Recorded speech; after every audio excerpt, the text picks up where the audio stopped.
ஸ்ரீ நத்த மாரியம்மன் அருள்வாக்கு நிலையம், சிவகங்கை மாவட்டம், சிங்கம்நரி. Contact number 85 31 99 86 97. இறந்தவ வந்து பேசுவாங்க. நேரில் வர முடியாதவ ஆன்லைன்லேயும் பார்த்துக்கலாம். நீங்கள் என்ன நினச்ச அம்மாட்ட குறி வைக்கிறீங்களோ அதை சொல்லி அப்படியே உங்களுக்கு தீர்வும் கொடுப்பாங்க. எங்கள் நத்த மாரியம்மன் சொன்ன கதை. ஒரு தேன்கூடு இருக்குது. அது எவ்வளவு கஷ்டப்பட்டு அந்த பூவில் இருந்து கொஞ்சம் கொஞ்சமாக எடுத்து அந்த தேனை வந்து உருவாக்குது. நம்ம மனசை என்ன பண்ணோம்னா, ஒரு நிமிஷத்தில் அது பட்ட கஷ்டம் தெரியாது, நம்ம எடுத்து அதை வந்து சாப்பிடுவோம். இது எங்கள் அம்மாட்ட கேட்டி, இதுக்கு என்னம்மா அர்த்தம் அப்படின்றது. நம்ம வந்து சிறுக சிறுக பணத்தை சேமித்து வச்சுருப்போம். ஒரு இடம் வாங்கலாம், ஒரு வீடு வாங்கலாம், ஒரு நகை வாங்கலாம் அப்படின்னு சொல்லி வச்சுருப்போம். ஆனால் நம்ம அவசர புத்தி, மனசோட புத்தியே அவசர புத்திங்க. நம்ம யோசிக்காமல் பட்டுன்னு அந்த பணம் வச்சுருக்க அவசரத்தில் ஏதாச்சும் நம்ம, ஏன்னா அந்த காசை சேமித்து வச்சுருக்கோம், டக்குன்னு அது ஏதாச்சும் செலவாகி போயிடும்னு அவசரத்தில் யோசிக்க மாட்டோம். ஒரு இடம் இருக்குது அப்படின்னு சொன்னால் அந்த இடத்துக்கு ஒழுங்காக பாதை இருக்கா, அது எல்லாமே இருக்கா, அந்த இடத்த வாங்குகிற அளவுக்கு தகுதி இருக்கா அப்படிலாம் பார்க்க மாட்டோம். ஒருத்தர் சொன்னான்றது உடனே நமக்கு அது நல்லதாக படுதுன்னு சொல்லி டக்குன்னு அந்த இதில் வந்து காசை போட்டு நம்ம இடத்த வாங்கிடுவோம்.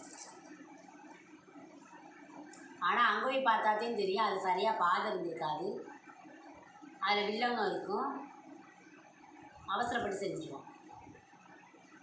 அடுத்து ஒரு நகை வாங்குவோம்னு நினைப்போம்.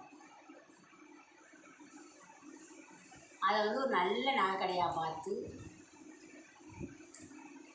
யோசித்து, இந்த கடையில் வாங்கினா பொருள் நல்லா இருக்குமா அப்படின்னு வாங்கணும். நம்ம அவசரத்தில் போய் தங்கம் வாங்குகிறோம். எல்லா கடையிலையும் தங்கம் வந்து 100க்கு 100 வந்து தங்கம் அவ்வளோ நல்லா இருக்காது. அது பாதிக்கு இதில் வந்து செம்பு கலந்தது நிறையா இருக்கும். அதை வாங்கிடுவோம். நம்ம போய் அவசரத்தில் வந்து நிறையா நகை வாங்கணும்னு நினச்சி நம்ம வந்து சாதாரண தங்கத்தை வாங்குகிறோம். நம்ம யோசித்து நல்ல நகையாக வாங்கினோம்னா திருப்பி கொடுக்குறப்ப அதே விலைக்கு எடுத்துக்குவாங்க. அதுவும் நம்ம அவசரம். வீடு கட்டுவோம் அப்படின்னு சொல்லிட்டு வேகமாக என்ன பண்ணுவோம்னா, ஒருத்தர் சொன்னால் அவன் டக்குன்னு ஒரு இன்ஜினியரை பிடிச்சிருவான், இந்த இன்ஜினியர்னு சொல்லி. ஆனால் அந்த இன்ஜினியர் என்ன பண்ணுவாருன்னா, காசை கொடுங்க அப்படின்னு சொல்லிட்டு, நான் உடனே 10 நாளையில் கட்டி கொடுத்துருவேன், 1 மாதத்தில் அவங்களுக்கு வீட்டை கட்டி கொடுத்துருவேன் அப்படின்னு நம்பிக்கையாக பேசுகிறப்ப நமக்கு வந்து சரி நம்ம கட்டி கொடுத்துருவாங்க அப்படின்ட்டு நம்மளும் வந்து யோசிக்காமல் டக்குன்னு பணத்தை எடுத்து அவர்கிட்ட கொடுத்துருவோம்.